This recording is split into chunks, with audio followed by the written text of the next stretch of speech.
But this was a hybrid device, and we have like arcade games, but also have light gun games. He has made the decision to go for the retro shooter Pandora's box, but this is just a plug and play situation. Of course, you can buy these things separately with the retro shooter game box, but this has been implemented with the Pandora's box 10, and I think it's absolutely great addition with an amazing feedback system. He also implemented the new version of the retro shooter because the first one had only two sensors at the left and top, I think it was on the left and the right top corner. But with this new machine we having all four of them, similar to the gun for our situation. It's different technology, but it makes it so much more accurate. So one of the really convenient things is when having a retro shooter on an arcade machine like this, you can just navigate fairly easy throughout the menu itself. So you don't need the controls on the arcade machine. You can just go into the menu, choose a game and boot it up. So with this new arcade shooter slim edition from Custom Arcades, the retro shooter is absolutely a very cool addition. What I particularly like about this thing, the navigation works so easy. You can mess around with the menu just clicking a button, and actually when it comes to the force feedback in this thing, it's just good enough and I can really enjoy it. If it comes to, let's say, real shooter game or no shooter game, it's absolutely a lot of fun.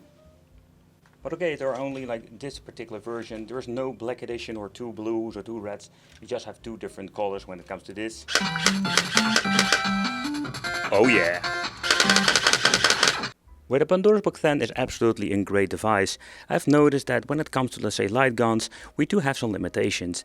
Particularly when it comes to, let's say, MAME, and also when it comes to, let's say, other things. We do have like no Techno Pirate, but besides that, all of the craziness, we do have a lot of cool classic games that we can play. But what kind of games can we actually play? Because we don't have Techno Parrot and this runs on something completely different. But still you do have all kinds of cool things like the Action Max Blue Thunder. So you have Crime Patrol, the Super NES games, and then even having some Sega Dreamcast, MAME and PlayStation. So even this thing does have limitation due of the power and the software that's running on. There are so many classic stuff you can play with the retro shooter. And I think that's absolutely awesome. And maybe in the future we can even see an update for new games.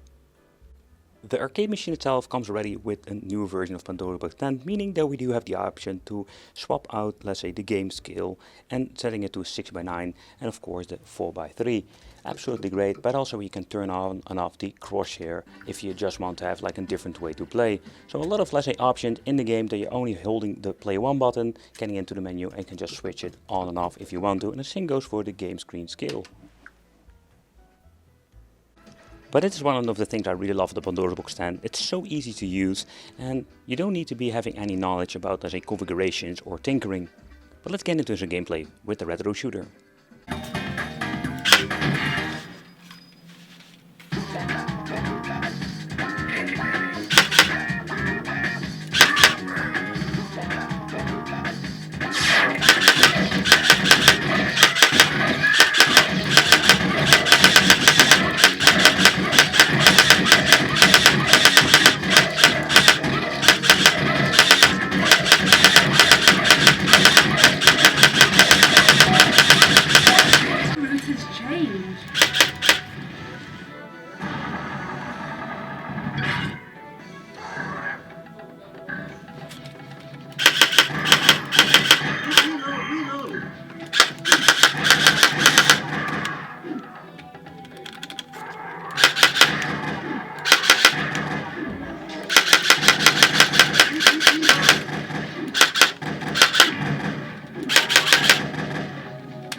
There we go.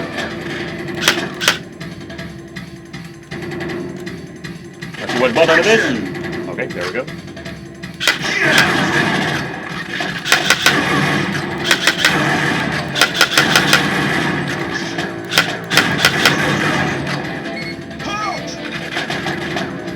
Where's the orange guy? Reload.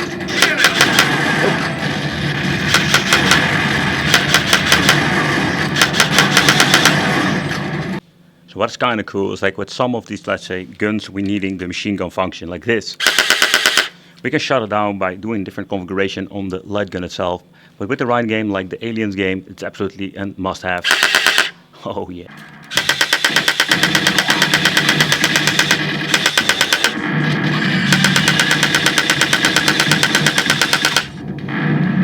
Oh yeah.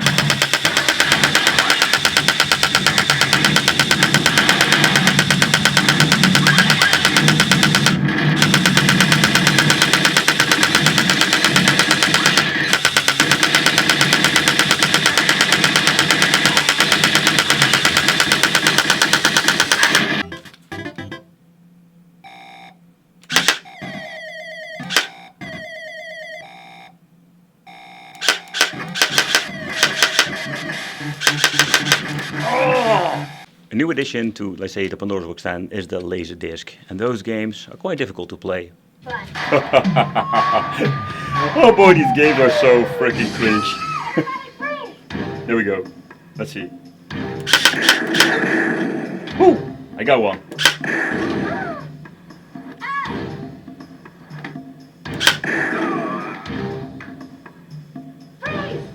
Free, sucker! I give up! I give up! Go shoot me!